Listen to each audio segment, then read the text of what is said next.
Hello, hello. Hello, can you hear me now? Yes, I can. There we Fantastic. You've go. given me the right. I think because what I did, I closed the browser and I opened a new one. So I think if you'd given me permission before, it'd taken it off. So it's Gotcha. probably Gotcha. Well, it sounds like we got it sorted now. So, why don't we get started? I've got some interesting questions. I think an interesting way I want to start off today. I think everyone knows who okay. you are. So, first things first. Really? I have a feeling that a lot of people have heard of MDB here, at least heard of it. But I know Really? you guys got some crazy updates coming up. I think a lot of people are sleeping on MDB. To be honest, I think yeah, I think a lot of people are sleeping on MDB still. We also, and first things first, I want to mention we do have Paul Dutton coming up here. Paul, are you? No, you're good. So feel free to join in whenever you'd like. No, thank you. Appreciate it. Nice to be here. Yeah. So if you guys didn't hear, he's one of our content creators working with us, and so we're trying to bring some new people up here, get a new input, some new takes on what's going on, what these new projects have to offer. So first things first, Godfather, I do have a question for you. I'm gonna keep referring to you by that. I think it's what I've grown most You can call me accustomed to. Danny if you want, but the Godfather's. I think it's more iconic. It's definitely more iconic of a name. So I get a lot of stick for that name actually. Whenever anyone wants to go in on me, they go, "Oh, what sort of person calls himself the Godfather?" When in truth, it was like a step down from what people wanted to call me. I still think you kind of you cheated people out of some fun. I think that it would have been hilarious if you guys. You can't win. I get FUD for being called the Godfather, and I get FUD for not calling myself $1 Million Daddy because that's what people want. But basically, that sums up crypto. Exactly. It's a no-win. Okay, so to start it off, have you apologized to Sphere yet? Because you kind of destroyed them during that chess tournament. I don't During think that roast session. I think there's not a lot of point in apologising to somebody when they're laid out cold, right? They can't hear you anymore. I think everybody was dying. Do you know what? No, I'm sure you've heard it, and I'm sorry for people in our community that have heard me say this several times, but there was a sequence of events that led up to that, yeah, and basically like them then turning up with two people just threw petrol on the situation. So we were an investor in Sphere, and we're like, okay, we want to be professional and stuff. So I said to Mina, hey, why don't you reach out to Lilo because he does the marketing and just say to him, hey, do you want to have a chat beforehand, right? So we can just check the rules of engagement, right? And so nobody's going too far. And so she reached out to him, and he said, no, we're okay, thanks. so straight away we're like, oh, okay, it's like that, is it? And then so immediately you're thinking, okay, this is big, this is really big. And then that died down for a bit. A few days later it died down, so you're getting into the call and you're like, no, it's okay, you're just winding yourself up. And then they turn up with two people, and I thought, okay, this is going to go down. And literally, half of the things I said I hadn't even thought of before. And yeah, so Lilo, you brought it on yourself, mate. Like we put out an olive branch and let's have a chat. We don't want to go too far. And yeah, you turned up to a gunfight with a knife, unfortunately. It was definitely something I think everybody listening in was dying from. That was definitely the best insult of the day, in my opinion.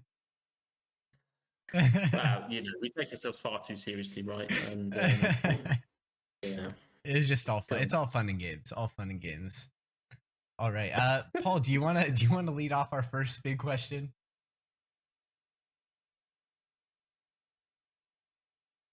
Yeah, thank you very much. Yeah, I really appreciate it. Like I say, I'm quite new to this project, so I think you mentioned earlier, The Godfather, that a lot of people have been sleeping on this project, and I certainly had. I think I missed the boat when this originally kicked off. So just thinking about... Still early, okay. Well, no, it is really early, right? We're like, Jesus, we've just done more than the times two in the last 2.5 weeks, and our liquidity is still 5 times backed, and we're not even 6 million market cap. So yeah, we are early. Yeah, it's incredible, sort of seeing the updates and the sort of the numbers are, it's insane already. You can only imagine what it would be.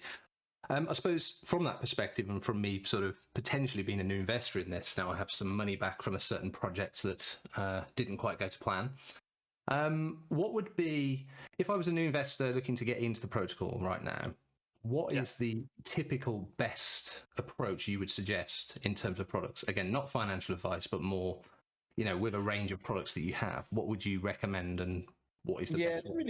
It's a really good question. It's like, I'm probably a little bit of repetition, but James asked me on the AMA a couple of weeks ago, James Pelton, and actually what I'd say, I'd start with you, right? So if you put that cash on the table, and I could probably guess the project that you're talking about, but I would put that medium to high risk, that project, without the challenges, right? Because it's inflationary, right? Anything that's inflationary is going to be like big rewards, but that, risk and reward are married, right? You can't divorce the two. If you think you're divorcing the two, then you're going down a rabbit hole. So I would say, well, what's your risk appetite? Our riskiest product at the moment is MDB, albeit it has, it's LP backs 500%. The market cap is very low, and in terms of the fundamentals and how it's performed in the market, it's really strong. So when there was times when MDB, when it was like half of what it is at this moment, we were like, the market cap was nearly 70% backed at one point. Just lunacy. If we'd seen a 30% price drop at that point, the protocol could have bought itself out, basically. Wow. It could have OTC'd every token in existence. It's just nuts. So yeah, okay. So you look at a chart and you think, wow, it's really pumping, but it's still really, really low. To have your market cap 70% back. If you run that scenario out to other DeFi protocols that have a fund versus their market cap, and just look at the difference between the two, ultimately the gap between those two numbers is your risk delta, right? The market cap is the total sum of every single number that sits in people's wallets that hold. And the funds is the real capital that backs it. And then you speculate. Everything else is speculation, right? It's belief in the team and the future, the market, all of those things, the roadmap and everything like that. So for us, you won't find a project, even now after we've just ×2 in a couple of weeks and we're absolutely pumping, outperform BNB massively. You will not find a project where the market cap and the funds in the protocol are as close as they are in ours. So it's a very safe investment now. But it does have some downside risk. But the upside risk, well, clearly you've just seen, there's people that came in and they've done, 100% in 2 weeks. If you've got anything in any farms or stables, get out. Just stop. Yeah. Our MDB Plus cannot go down in value, and it's delivering 13 times what you would get if you had BUSD in a PCS farm at the moment. So just get that out, whatever you do. Anyone who keeps stables, just stop it, yeah? Get into MDB Plus. Go back to stables if MDB Plus isn't delivering the APY. It won't go down in value. And that's really how I play it. If you want a bit of a gamification, there's Phoenix Plus, but your MDB, not only is it massively backed and has got huge upside potential, on top of that, you can stake it, you can pair it with BNB, and you can get crazy rewards, which hopefully we get a chance to look at today. So I think, look, your worst option is pretty good, and if you want as zero risk as you can get in crypto, then you could go into MDB Plus, and it's the 7-day APY is running at like 40% at the moment. That's an insane return. That's just when you say stables and sort of anything above a few percent, it's always a bit, what is that even possible? That's an incredible return. I think it says 58 in your that might have been the 17th, that announcement. I think it's 58 since launch. I think it did touch 55 yesterday. I think it's just dropped down to about 40. Obviously, it shifts around with volume. But the great thing about MDB Plus is that you can go on BSC scan, you click on the contract, you can see the BUSD locked in the contract. The only way you can get it out is by redeeming MDB Plus. So there's no jiggery pokery, lending, flash loans, algorithmic, none of that. The cash is there, and there's only one way of getting it out. But really, if you want to see our sensible goal, and we see it as something, an ambition, so it's not financial advice. I would like to see MDB times 10 by the end of the year, because I'm confident that if we do that at the right pace, that times 10 is sustainable. I think if we times 50, then there's always a risk that your times 50 is going to drop back by 50%, right? So our ambition is to see MDB times 10, but you can also stake and farm that MDB as well. Oh, that's incredible. I don't know exactly what I'm doing straight after this call. Not financial advice to anybody listening, but You're probably getting front run right now. That's funny. It's just 3x today. Yeah, so I guess And I think, look, I just want to add to that as well, right? There's some massive fundamentals. I think we're going to do some content on this. Like, there's this list of questions that people ask in crypto, which quite frankly don't help you at all. And there's a list of questions that people should be asking in crypto, which they never ask. Like really basic fundamental questions. And there's a few of those things that we sort of minting new supply is always going to cause major inflation. So unless you have a really good plan for how you're going to cover that new mint, then that's a massive risk. And number two, like the biggest risk that we recognize to a protocol was that they go out and they raise money, and it's really unusual. I come from like the normal business world, right? And if you want to raise money in the normal business world, you have to show skin in the game, otherwise investors won't go with you. Yeah. If you got cash in the bank, Matthew putting me off. If you got cash in the bank, right, and you're just looking for investors to fund your business, then the big question I'm asking is, why don't you believe in your business model? If you think that we should spend money on you, why are you not putting your skin in the game, basically, number one? And at the same time, if you're going to raise millions of dollars and half of it doesn't even make it into the protocol by the time you launch, then apart from the fact that you need to find liquidity for people to grow, how the hell are you going to pay that debt? Yeah. So I think they're like the fundamental questions that people are missing, and we address those really early on, and that's why we've done so well in the bear market. Because if we'd had like a $300,000-$500,000 deficit because we'd covered operational expenses in inverted commas, then that's a massive deficit. People don't invest to do anything less than break even. So you put the money in and half that money disappears, then you've got yourself a deficit from day one. Yeah, I think you touched on a key point. A lot of people don't ask the right questions when getting into DeFi. Definitely something that we need to try and encourage people to, ask those correct questions and educate each other on, what some of those questions are. Why are we not caring? Why are we only looking at a market cap? Like that realistically, that doesn't really play anything into the success of a project or the potential of a project. There's a lot more that goes into it. Yeah, definitely. Sorry, I was going on, so I'm sure you've got lots of questions. You're good. Paul, do you have anything else? I do have a couple if that's all right. All right, I'll take that as a sure. Yeah, all right. No, go for it. Sorry, I couldn't find mute. Sorry. Okay, so I have a couple rapid fire questions to try and break up the slow pace a little bit. All right, so we're just gonna go through just first instinct, whatever you want to answer. All right, so first, James Pelton or Jesse Eckel? James. Sphere or Titano? Sphere. Rebase nodes or Tomb Fork? Oh, that is hard. And do you know what? It's all bullshit unless you look at what's backing it and you look at the team. They're just gimmicks, right? What we're doing is a gimmick. We could launch a fork of MDB, but not deliver the fundamentals that we've delivered, and it won't work. So I think you can have great versions of all of those tokens. I know that's a massive cop out. I think if I had to pick one, then my gut would be Tomb Fork, because there's a way of playing that fairly safe if you want to. You pick your strategy in a Tomb Fork at least, rather than with nodes and rebase. It's shit or bust, right?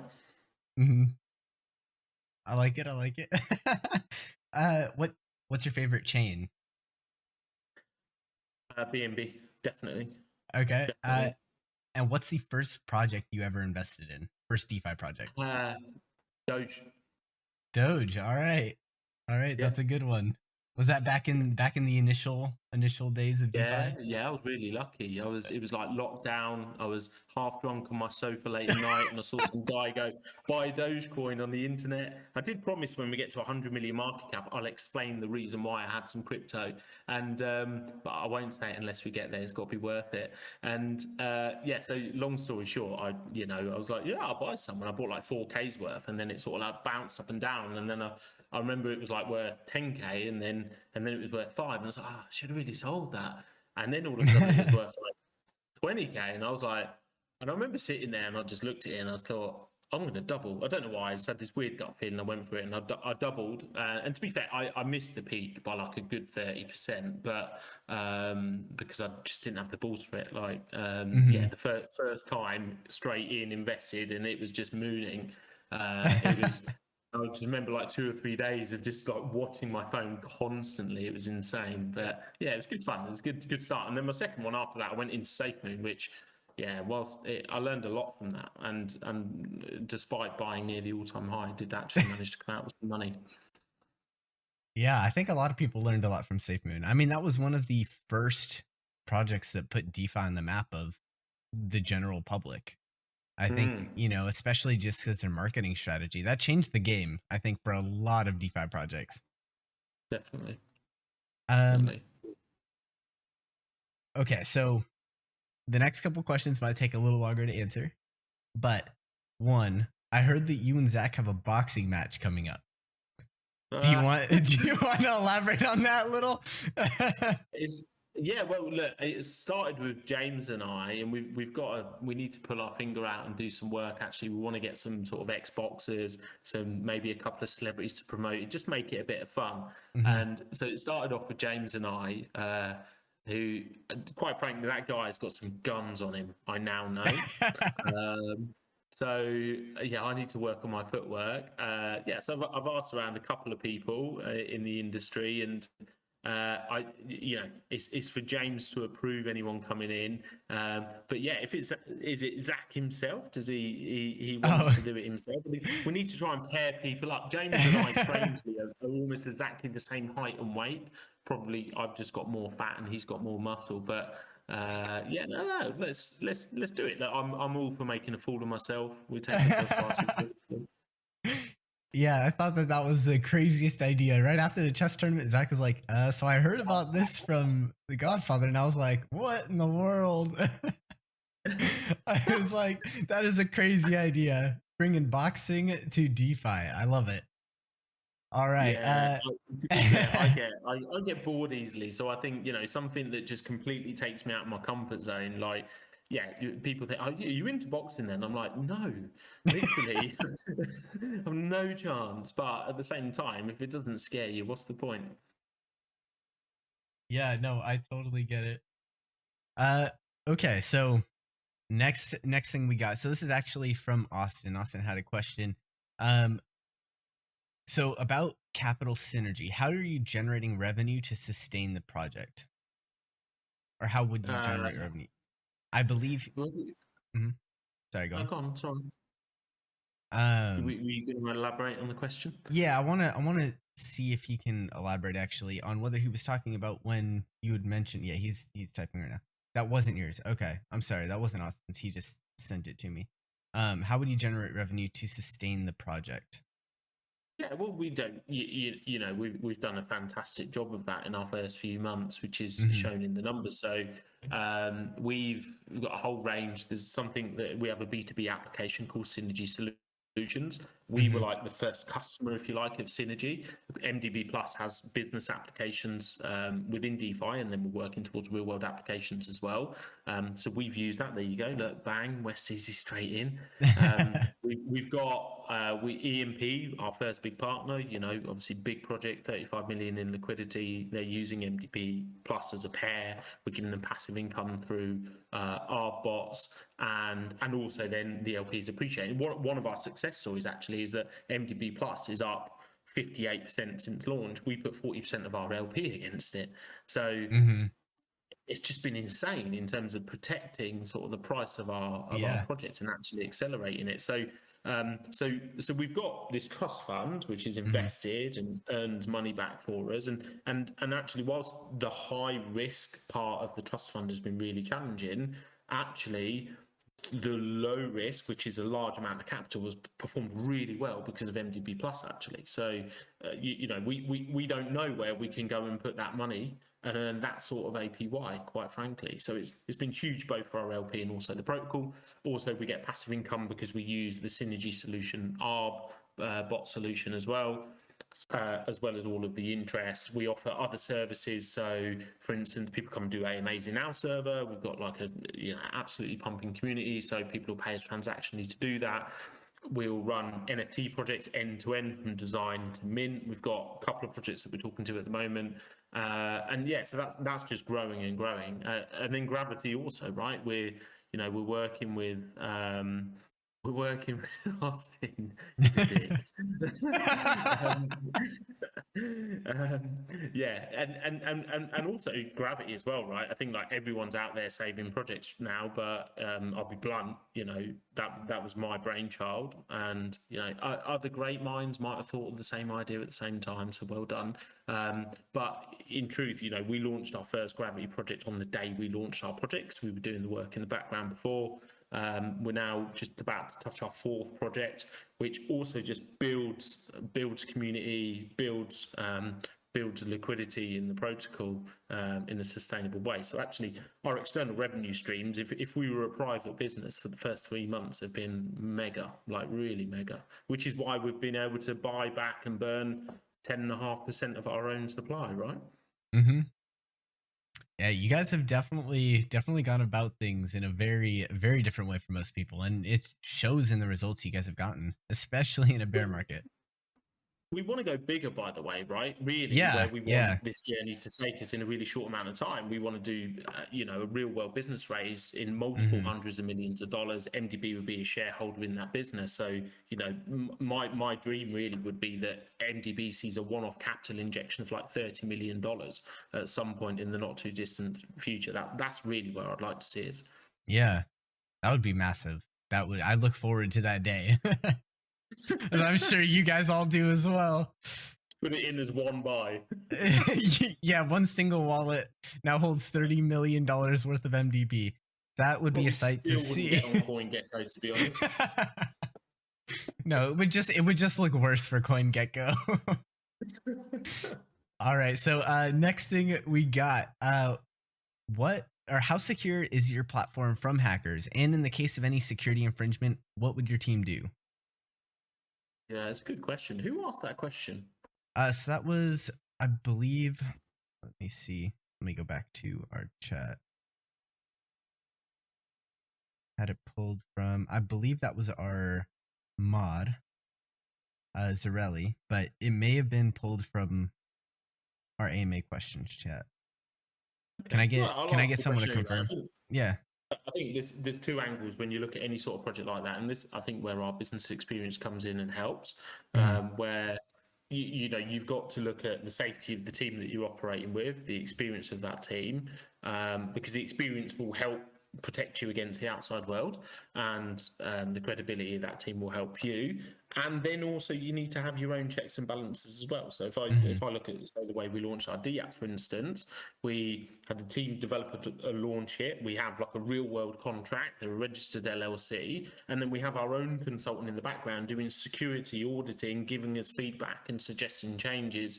And then actually, we're looking at, an independent party then hosting that platform as well. So there's no conflicts of interest through the journey. So that's now, if there was an issue, never say never. You go through standard contingency planning, right? I think as holders, if, personally, if I've got hot wallet, if I use PCS through the D app, I always close the D apps on my trust wallet, right? Just there's little things like that you can always do to protect yourself. But if we were in a difficult situation, then we would just apply standard contingency sort of planning, where you assess the problem and the risk, you mitigate against it. But the best way you can do that is prevention rather than cure, and we've got consultants that work for us who do independent checks and give feedback all the time. Yeah, that's awesome. I think you let a key point. After stopping someone after they've already, hacked into the system a lot of times is too late to do too much about it. And then it's just recovery. So focusing on that prevention is a huge piece. Yeah. And we're also, one of the things, we could say MDB Plus, especially with all the big plans, we could easily be in a position where MDB Plus has like a TVL of tens of millions of dollars. Yeah. And then you get the temptation to start to leverage that in crypto money markets. And we really want to resist that for exactly those reasons. If there isn't a door, then there isn't an exploit. And yeah, we want to progress having as few doors into the system as possible. Yeah. Is that something you see yourself ever doing, or you see MDB ever doing?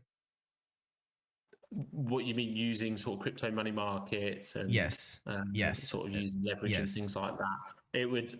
It's not for me personally. I think when you lead an organization, you have to kind of lead the culture from the front, and for me, it just makes me feel uncomfortable. Often the temptation is too great for people because the rewards are there, but Yeah. with reward there is risk. And so, like, for me, one good thing about, I suppose, our team and our strategy is, and it's one of the reasons we've been successful over the last couple of months, is because we're not like, what's in it for me? It's like, it's difficult, let's keep fighting. And the same goes when we look at the long-term health of the protocol. If we could make $1 million by seemingly just using cash that's just sat there doing nothing, but then it brings risk, then we're putting ourselves before everybody else, and we won't do that. I think that really outlines one of the biggest lessons from someone that I've followed, and I know Zach follows him as well, but it really is like you make money from nothing doing things that are extremely risky, but you keep money by doing things that are minimizing that risk as much as possible. So that's definitely something to highlight.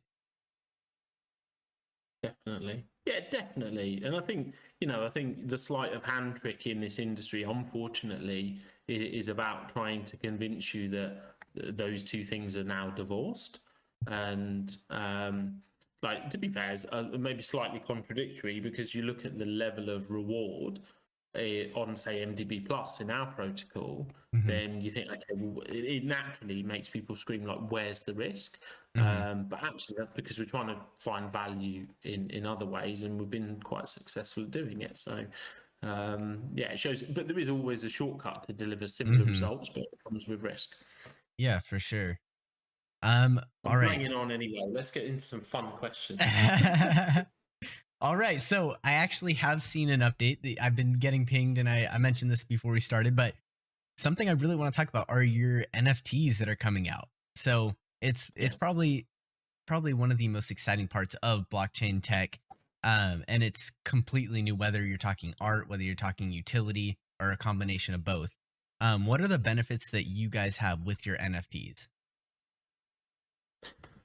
What are the benefits for the NFTs? And actually, big up to the community, because NFTs was never in our roadmap, right? And we already launched, and we did a mint some weeks ago, actually. And we've got a big rewards party on Sunday. We're doing a mini mint. It's going to open for like 5 minutes, and then we'll announce the amount of MDB that's going into the contract, and then we'll have a big mint the following week. But it's super juicy. So, like, the community really sort of like led us on that path. But typically, on a personal level, I like to look at something and then say, why did this fail most of the time? And that really led us to MDB as it's designed. And then we started to look at NFTs, and we love a win-win, really, whenever we deliver something. And what we recognized was that actually, what do we want as a protocol? We want capital, we want supply locked up, and what do people want? They want reliable income, and they also want their NFT to gain in value over time. So we designed this system where basically we lock in supply of MDB within the NFT contract, and there's a trigger within the contract. So you set a percentage, basically, of supply that is owned by the contract. So say, for instance, the contract owned 5% of all of MDB supply. Now, you set that threshold. When we reduce our supply, so we reduce our supply by 10% since launch, Well, actually, you would sell 0.5% of your total supply over the 3 months. So the idea is that as our supply comes down, the contract looks at the percentage of supply that it owns, and it distributes the rest to the holders of the NFT. So that means that you've got supply that's locked up, you've raised capital, it will deliver an income for the holder of that NFT, because that NFT could be sold on for the life of the contract, right? So it's rewards for life. So that's sort of the source. But then you add in, and this is really the interesting part about our protocol. And remember, we were talking about deflationary when, like, people just like literally in back alleys injecting rebases into their arms, right? and we come along and we were like, yeah, we're not going to do that. And people on my own team were losing their minds. Where's the rewards? And so we got them in rehab, and you know, we made it through. And Yeah. and the NFT is part of that system, actually. So you imagine we raise the capital and then you buy the supply. And if our protocol needs supply, we don't have it under the table. There's no like, oh, this is circulating supply and this is total supply. The protocol has to go and buy it. It has to compete on the open market to get that supply, to then use it as a utility, whether it's gravity, whether it's the NFTs. So then you just basically create this cycle where you're pumping in liquidity to get the supply that you need to go into the contract, but then you're selling the NFTs, which is then pumping in more capital into the system, whilst you've got all of these other revenue streams going on. So, like, come along on Sunday, yeah, a bit of alpha for you. The value of MDB going into the NFT contract is far more per NFT than what people paid for it when they bought it. Yeah, no, By it far definitely more. sounds like it. Definitely sounds like it. I could see this AMA increasing the competition for those NFTs for sure. And as well, you know, it increases the value of the NFT, right? Because I Yeah. think ultimately you paid, I think the first mint was like $750. We don't want to go too crazy, but ultimately, if the MDB backing it is worth twice as much, then theoretic, as a minimum, regardless of the rarity and all those things, as an absolute minimum, your NFT as a utility is now worth twice as much. Yeah. You guys have a very interesting model. Just in general, your tokenomics are extremely interesting, and you guys did We've got not a fall whale, by short. the way, coming into our protocol at the moment. Somebody is pumping in like 400,000 MDB buys Oh my gosh. systematically. It's quite a distraction. That isn't me, by the way. I know I said earlier I might be investing, but that's not me. Somebody's picked their moment right now. It's nothing to do, you know, we're not, it's nothing to do with us. And it's going pretty hard, to be honest. That's funny. Um, let's see. Next thing we got. Paul, did you have anything that kind of came up on your mind? I got some more here for. Yeah, the one thing I was curious about, just sort of looking at roadmap. I mean, everyone loves a roadmap, but I'm not sure how close we can stick to them nowadays because of the market. Is Look back at MDB? our roadmap. I'd recommend you look back at our roadmap. We've crushed it. Yeah, Absolutely. I was looking at it, and like I say, it looks like you are. You're smashing through them. Everything you're talking about that's been delivered is showing as complete, effectively. I was curious about sort of what MDB Infinity is. I wondered if you could do a bit on that and what people can expect. Yeah, great question. And I think if you look at Xenia, you come on there and you're like, okay, well, I've got basically no risk in crypto terms, stable backed asset, delivering great returns. I've got MDB, I've got farming, I've got staking. There's actually, and you've got NFTs as well. There's actually a really big gap in our system, which all of us have, right? You're not, you know, even if you're a low risk investor in crypto, you're high risk versus a traditional investor, right? Otherwise, you just wouldn't even be in the industry. And so we all have a bit of it in our brains, and that bit that's missing is the high risk, high reward. I think MDB is high reward long term, but we definitely, I personally know mathematically, if we times 100 in a month, it wouldn't be sustainable. Yeah, it would take a long time before a times 100 price would be sustainable, just because of the way the mathematics work. Whereas and obviously there's a pullback that's always possible. Whereas Infinity is an extreme version of MDB that will, like everything does in our protocol, supports both the burn and the growth of MDB as well. But it will, risk and reward are married, like I say, and it'll be great fun, and there's huge benefits. We've designed a system that should create very low sell pressure from whitelist and should create huge buy pressure at launch, and that's just going to be absolute fireworks. So that's really what it is. It's that last piece where the rewards could be extreme. You could times 10 in a couple of days, but you could also be down 60% as well. But that's what you're signing up for. I do love that, because you've got this, like I say, your suite of products is really interesting. So you've got that full range. You've almost got the risk appetite. It's like a structure, right? Different levels. If you're a level 1, okay, you want to just go into the staking side, you go MDB plus, or you can go a bit more risky. And then this sounds like it's the highest risk that you're going to offer at the time, anyway. Yeah. It's incredible. This whale keeps pumping in 400k buys, by the way. Really distracting. Sorry, 400,000 MDB. They're like just under 3k, only 3k at a time, one after the other going in. How far apart are they right now? They just pumped in another one, so that was I need to scroll across to see the time, but they're 9:37, 9:40. Yeah, he's going pretty hard. They're a few minutes apart. So if you're thinking about getting into MDB, maybe go take a look at the chart sometime soon. Okay, let's. So I know that you had a screen share. Is that correct? I didn't. I wanted you actually, but I just thought it'd be good to have like the visual prop, because Yeah. we can talk all day, but actually I wanted to show Xenia and for people to see it. So maybe if you could do it, if you could screen share, go to mdb.fund and then click on the D app, and maybe if we could talk through it. Yes, give me one moment. While I search this up, another question that we have is that many projects have recently rugged and exited recently. Why would investors trust your project not to do the same? And I think you kind of went over that already with limiting the number of backdoors, correct?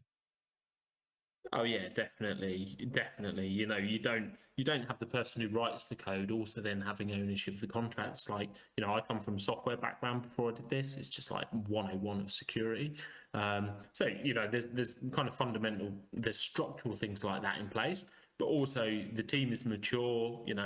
Most of us have children and all of that stuff. And quite frankly, I wouldn't. I think I'm a fairly good guy, but at 21, definitely don't put $2 million in my hand. Definitely don't. Yeah. I know nothing about the world. My testosterone and ego is just going absolutely berserk. And yeah, there's absolutely no way. So we're a more mature team. We've got lots of experience, and quite frankly, we don't get giddy-eyed about seeing a few dollars in a wallet. And I think that's a lot of pressure for somebody that doesn't have a lot of experience either in life or business. Mm-hmm. So if you wouldn't mind reminding me, you want me to go to where on your site to share? It's not in your favorites. That's where I'm on your site. Where on your site are we looking? There's a button that says go to the app. Okay, gotcha. Do you want it? Yep.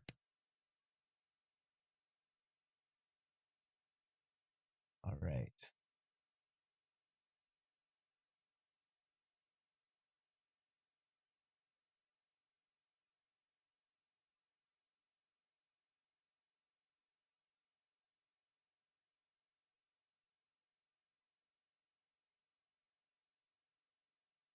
All right, perfect. Let me get this share up real quick.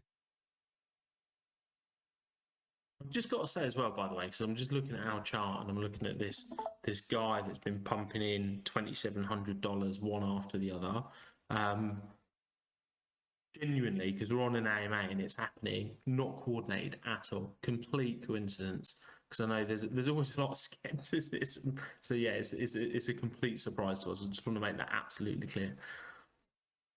Yeah, every bit of good news you've said has been met with a 2700k buy.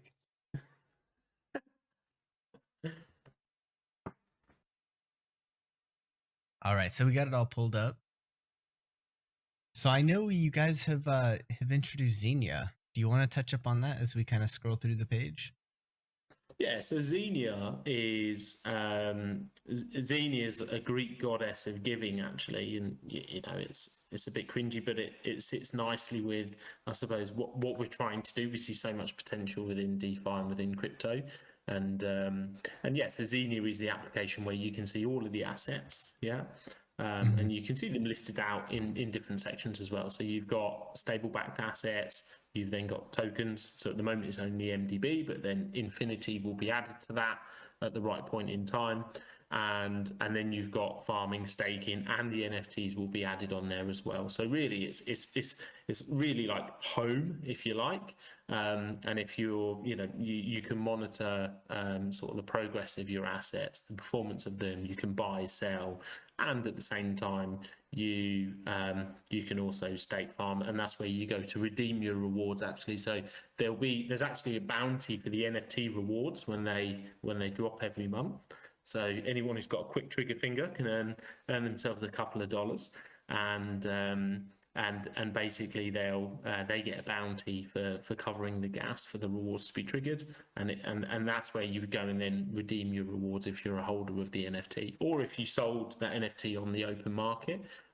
We've only minted 200 so far, and our total mint in this is 500. So numbers are small. The idea is that you can sell it on, and the person you sell it on to can go onto the website and claim their rewards month. It's every 30 days, actually, to be specific.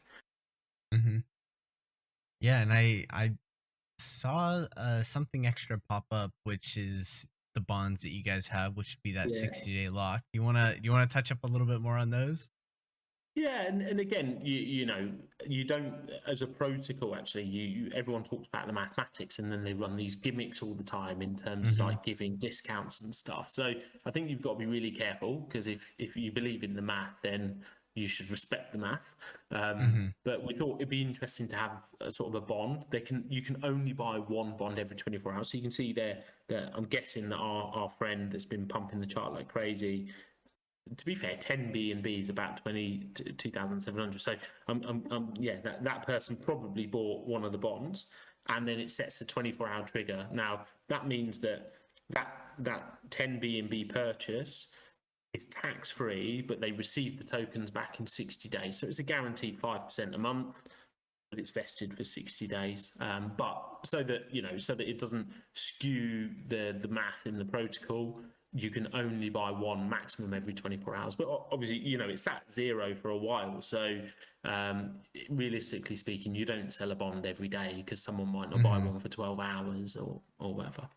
Yeah, it's really, really interesting. So I assume if it's available not for 23 hours that you had mentioned, that's most likely. So are you only minting out one bond every 24 hours? Yeah. Okay, so one in general. When the last one. Yeah. So one in general, not per wallet, correct? No, exactly, in general. So Yeah. because that one was bought, nobody can buy one for another 23 hours and 48 minutes now. However, if nobody buys one for 12 hours, then the 24-hour timer will start from when they buy, not from the last purchase. Yes. Gotcha. That's really interesting. Yeah, it just stops the situation where it offers an incentive for a larger buy. If someone's new to the platform and they're prepared to vest the tokens for 60 days, it's a nice incentive. But at the same time, if you, I don't know, selling 100 BNB a day worth of tokens on that basis, then you would just be storing up, right, this sort of supply that would be dumping back into the market potentially, that was bought tax free. For sure. I really like you guys. Paul touched up on it, and I know we've said it many times, but you guys really do have something to encourage everyone to get into MDB. You kind of target every single profile in a different way: high risk, low risk, someone that just wants to, try and hold something in stake with extremely low risk. So I love the fact that you guys are trying to expand that target audience so far. It leaves a lot of room for potential investors to come in. Yeah, and to be fair, the thing that's asked about probably the most is Infinity, Hmm. because I think in this industry, you say, look, this is a big gain, big risk, and people start going absolutely berserk for it. So Yeah. Xenia only launched what is it, Wednesday? So it launched less than 2 weeks ago. And it's had a Hmm. massive impact. If you look at the amount that we've got locked, I think that's one of the reasons why our protocol is so healthy as well. I think we had something like 40% of our supply got staked in 24 hours or something stupid when we launched Xenia. And then you've got farming, take out team tokens, and protocol NFTs. I think it was within a week of Xenia launching, we had 70% of our circulating supply either burned or effectively out of circulation. Yeah, that is massive. That is huge. I remember That's when you insane. That guys was were my like, end of year target, by the way. My end of year goal was 70%, and we did it in a week. yeah, I remember you bringing that up at the our very first AMA we had with you guys. You gave your goals, and I want to remember it was within the first couple days of you launching. I can't remember if it was right before or right after. I think it Yeah. was right after. I think it was a couple days after, and you were like, "Oh, we already burned." I forget the amount, but it was something crazy for being like a day or two past launch, and I was like, "Dang, this is actually really really quick." It's going to be interesting to see if they hit their goal. And you're saying you already hit that 70%, which is it's wild. Yeah, definitely. That is awesome. So we got another question.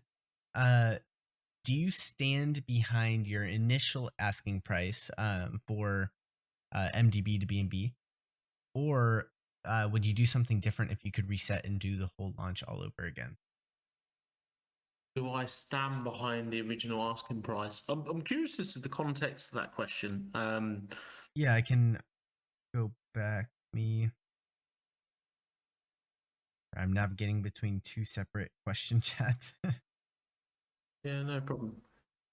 Yeah, it's an interesting question, but it'd be easy for me to answer Yeah. it incorrectly. So the whole thing was, what made you choose your listing price when you added liquidity to MDB and BNB on Pancake? Do you stand behind that asking price, and what would you do differently if you could reset and do the whole launch over again?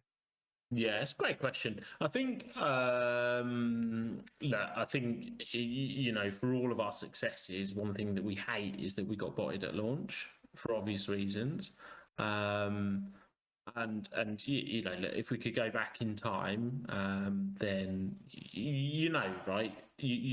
There's we had a lot of conversations. There was a lot of dialogue about that to make sure that we had anti-bot measured and they worked.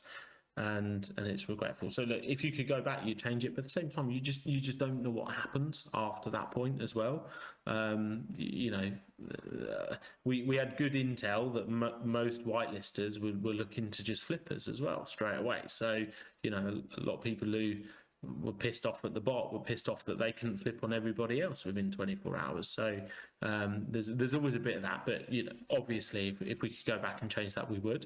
I think in terms of, do you know what, the one thing that I would do differently, but because we kind of worked it out on the journey, is I would have included NFTs in our original launch, actually. Yeah, I could see I that would have. definitely being a change. Yeah, I think if I could go back and do it again, and we're thinking about this with Infinity actually, that maybe that Infinity will be part token, part NFT, Hmm. and yeah, I think if we'd done that, if you look at how we've performed in really difficult circumstances, even with all that supply on the market, then yeah, but we learned it on the journey, and we are where we are, so yeah, we can't lose too much sleep over it. All you can do is move forward, right? Indeed. Yeah, I really like that take on it. I really like it. And I know, just in case there are any new investors in here, and I know we at least have one that we've we've talked to with Paul. But I know you have a kind of interesting mechanism for swapping tokens available. Do you want to talk about Mm-hmm. that? I haven't seen that with any other project. And the Yeah, it's first time I really heard about cool. it, I was like, okay, that's really, really interesting. And it kind of makes me nervous. Do it with a dollar first. Just do it with a dollar. It feels you feel dirty, but it feels good at the same time.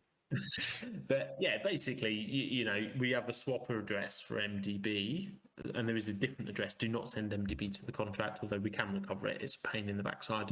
So you have a swapper address, and basically you send BNB to it. There's no, you know, it does auto slippage, and the MDB just appears in your wallet. So if you're trying to move fast and make sure it's, you know, a wallet address that you're used to and you've saved. But you can also do that. That's basically what Xenia uses as well. It's just a front end sat on that swapper. Mhm. So yeah, the swapper is really cool. MDB Plus is even cooler, I think, actually. So if you like that, so I'm guessing you've never bought MDB Plus using the contract function. I've only used the initial swap. So only that Cool. other contact address. Yeah. Right. Well, yeah. So I'll try not to get too geeky with it, but basically, the LP that's on PCS for MDB Plus is only there for optics. Yeah, we have to have an R bot to run between that and the contract, and that's why you see variations. People go, "Oh, MDB Plus, look at the chart; it went down 1 cent," and that's just because you get this variation because it's MDB Mhm. Plus BNB, right? And buys in and buys out, core slippage, all of that stuff. But people like to see a chart, so we created an LP and there it is. Actually, you can run MDB Plus without any LP on PCS because the BUSD gets actually directly locked into the contract. So when you buy MDB Plus, you just send BNB to the MDB Plus contract, and MDB Plus is instantly minted. Your BNB is converted into BUSD, deposited into the contract, and MDB Plus just appears in the contract. Now that seems pretty cool. If you want to sell, send MDB Plus to your own wallet address, and BUSD just appears, and your MDB Plus is destroyed. I have heard I've heard of how this works, and it was very, very confusing, like trying to understand how that works on the whole back end. But it's definitely a very It's, cool function. it's kind of mind blowing, honestly. sorcery. Yeah, it's awesome. It's really cool. But again, do it with a dollar because the way the contract works, when you buy MDB Plus, the contract mints the supply. And when you sell MDB Plus, the contract destroys the Mhm. supply, which is why there's always 100%. The supply, the circulating value is always backed 100% by BUSD plus $1. Mathematically, it cannot drop. It cannot go backwards. It's impossible on the contract Mhm. price. Yeah, that's very interesting. It again, the whole tokenomics that you guys have are extremely complex. So if anyone needs any more information, go ahead check out their server because there will be someone that can go and go into more depth and more a slower paced explanation of everything. And the community is crazy as well. Like massive shout out. Our community is brilliant. There's a Millionaires Club. You've only got to hold around $500 worth of MDB to get into the Millionaires Club, and it's got a million benefits. I won't bore you with all the details, but you just want to be in there. And to be a VIP, which is like a really difficult club, as the price continues to go up and up. The VIP, you just have to hold 1 million tokens. So some people got into VIP for like 2.5K a few weeks Mhm. ago. You want to be VIP right now, it'll cost you $6,700, and that is obviously a very exclusive club. And if you Mhm. want to be a big whale, come and have a conversation with me. I'll be happy to support anybody that wants to come in a big one. That's awesome. And okay, now I do have a question from Austin. Paul, I'll open it up to you if you want to hop in right after this. For any other questions you have, before we close it out. So from Austin, we have the currencies of MDB, the MDB that for the ecosystem MDB Plus, Phoenix Plus, and now the NFTs that provide monthly distributions. Is there a certain number of Mhm. goal currencies you want to achieve in the MDB ecosystem? If so, what makes this distinction? No, I think for us it's about a spectrum. MDB is like, if you think of MDB as like the share in our business, yeah. And if you own shares in the company and they buy back their own shares, it's good for you. Your shares go up, and we're doing that all of the time, right? And then everything you do is about delivering value for your business, which drives up the share price. So that's what MDB is. Everything else is about being across the different risk reward spectrums, and actually really our roadmap then is about with verbal confirmation today on our next synergy solutions partner, which is a monster package, delivers 4 passive income streams at no cost, really low effort to set up for protocols.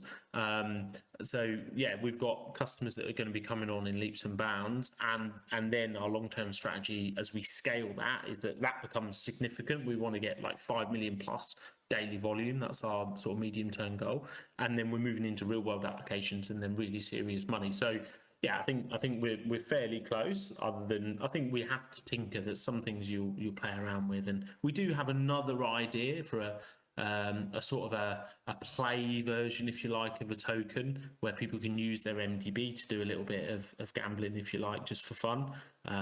But ultimately, yeah, our roadmap now is about scale, acceleration of liquidity, and then real world applications. Yeah, I love it. I love it. So Paul, do you want to hop in? Do you have any last questions? Yeah, I think the last one it's actually back to the Gravity project, because I've just been reading through quite a bit on sort of how that will work. And I'm really intrigued by it because obviously I've been part of protocols that have just run into nothingness and then just given up and all that kind of stuff, which is not nice to be a part of. So I suppose I'm trying to just get into the mechanics of sort of how this works. Are you getting projects come to you to request this kind of service and support, or are you tending to find that these are more anonymous tip-offs from people filling in a Google form saying, well, I think my project... It's typically community. Yeah, I think it's typically communities that kind of, you can smell the fumes and you think, oh, this isn't feeling good. And then quite often, people hold many different tokens and they'll come and talk to us. We found it really challenging, to be honest, because 9 times out of 10, you're in a position where either the project owners just don't want to face that, and they're not, and I understand why, actually, because it's a really difficult position. And I think we've changed our approach on that, and I think it's started to yield better results. Also, quite frankly, we've got to be really careful, because we've had conversations where people have said, I want this much money, and actually we've pushed back and said, do you know what, if there's sort of a wind down cost that's reasonable, and we're going to be part of this transaction, the amount of money that you're talking about we don't think is reasonable. And so if we take part in this transaction and we don't think it's reasonable, but we think it's good for our protocol, then we're complicit in something that is unethical. And so we do, we have to just hold that line. For us, if we never did a Gravity project again and our integrity was intact, that would be a much bigger victory than doing a Gravity project every 2 weeks. So that's sort of the process that we go through. And, we did Oracle as a great example recently. The team were really efficient, really professional, really fair as well in terms of their own expectations, and then executed really well. So I think, there's lots of external dependencies, but that's kind of what we face. What we're starting to find is that people go, oh, yeah, look at this. It's a shame for holders, because I'm seeing sort of like Gravity rip-offs where basically it's like out of the frying pan into the fire for the poor holders. They've gone through that horrible journey and then they're tossed over into another mess. And quite frankly, in the background, we've seen, because we get outbid, because we're like, well, no, this doesn't really seem reasonable for holders, and someone else comes along and says, well, I don't care, I just want that liquidity. And that's a true thing we face, but it's just the it's the nature of the beast, right? Yeah, I suppose it's you like say you almost need parties to be almost acknowledging that this situation's happening, because some just won't admit to it, right? They'll fight it to the end because it might be their baby, it's that kind of feel. Do you and with the projects that, are you able to elaborate on any of the projects that you have acquired, or is it kind of sealed? Yeah, I've been really open, and they've it's I suppose technically it's 4 projects. So the first one was one called Vault S, which is a project with 2 tokens. So Vault S was partially integrated, and their second token we're just about to finish the process, which is called Vault X. And this was somebody through, quite often it's through community members. It was a relatively small token, basically was just really, it was dead. It was at the end of their life, and the owners said, look, we've got a small sum of money, we'll hand it over to you, and we'll just go off, and so we just took that, and we managed a compensation scheme, and they didn't actually, the liquidity was still left within the contract actually, so holders could actually sell what little they had left, as well as receiving some compensations. That was one. And then Oracle was an absolute dream of a process actually, and yeah, really professional, responsible team there as well. So there's 4 technically. We probably had 3 or 4 near misses where we thought we're probably going to get it done, and then they've gone in a different direction or gone cold on us or whatever. That's amazing. Yeah. Have you had any more? That's awesome. That is awesome. I think I've saved my favorite question for last. My very favorite question that I have. Before that, again, if you guys are Cardinal crew members, make sure you join for the post AMA chat that we'll be hosting right after this. So don't forget about that. So favorite last 2 remarks. One thing, who's the most influential person? I'm stealing this from Matt with our AMA and Obsidian yesterday. But who is the most influential person or book that has influenced you? Oh, that's a really good question. I think with people, it's really difficult because I like reading biographies because I think you learn so much just from history and people's lives and the journeys they've gone through. So I could talk all day about that, but it's boring. I think there's one book. There's one book that I'd always recommend to anybody, and it's called Incognito: The Secret Life. Secret Life or Secret Lives of the Brain. So anyone, like, write that down. I remember I had to read it in really short chunks.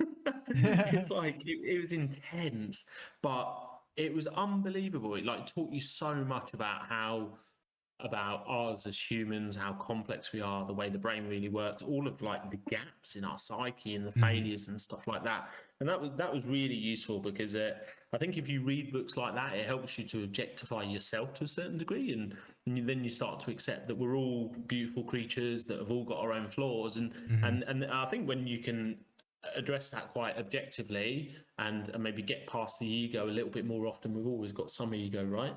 Then that was huge for me. That was massive. So I'd recommend that book to anybody. And you just probably got, if you're really clever, you'll just probably whiz through it. But I had to read it kind of a chapter at a time and then leave it for a day or 2. Sometimes reread the same chapter or page.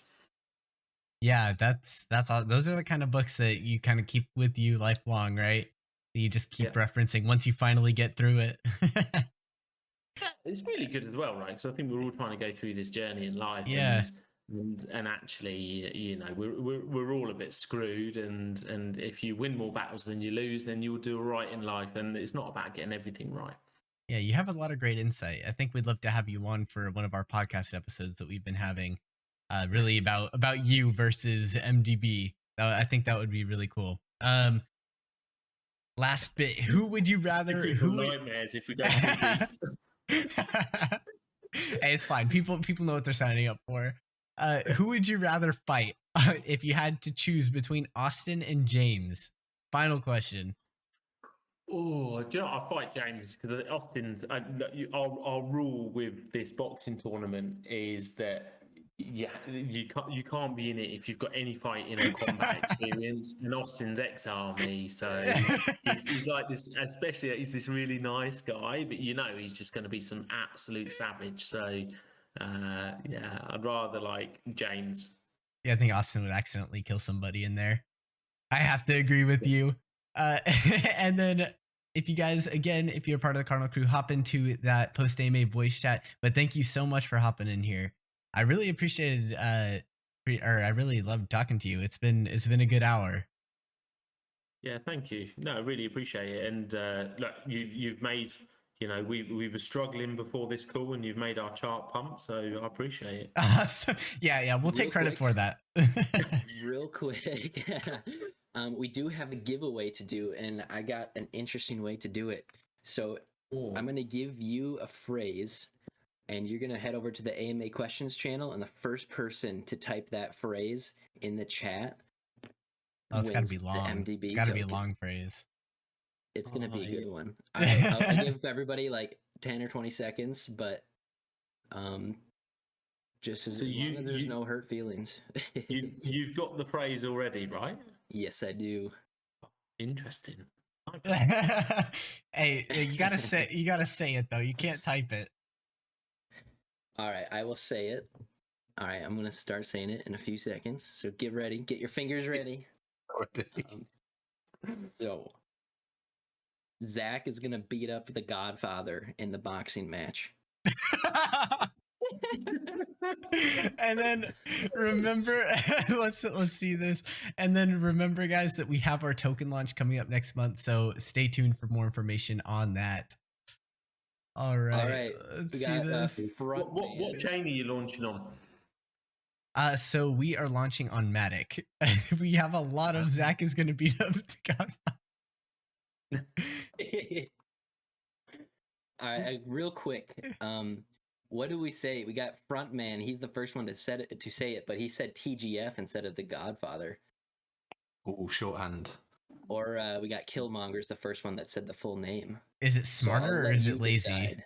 Who knows? Oh, double I D don't then. know. I'll let the Godfather decide. Whatever There you you go. pick. I don't want to get involved. Like, I trust me, the decisions I have to make every day, and I'm always on the losing side. You guys Coin have got flip. tokens. Coin flip. All right, Paul, I'll let you pick. Smart or lazy? I think we'll go smart. Okay. Hell yeah! All right, Awesome. Mr. Frontman, Mr. Frontman, you are the winner. But yeah, so stay tuned for our next updates, and thank you guys so much for coming on and hanging out for the last hour. It's been really great. Hopefully we can get you guys on for a podcast soon. Yeah, definitely. You know, up for anything. If you do this to the chart every time, I'll be here every week if you want me. We'll have you on every other day. It'll be a perfect exchange here. We can swing trade the Cardinal House AMAs. Good stuff. All right, cheers, guys. Have a good one. Take care. Bye. Thanks, everyone.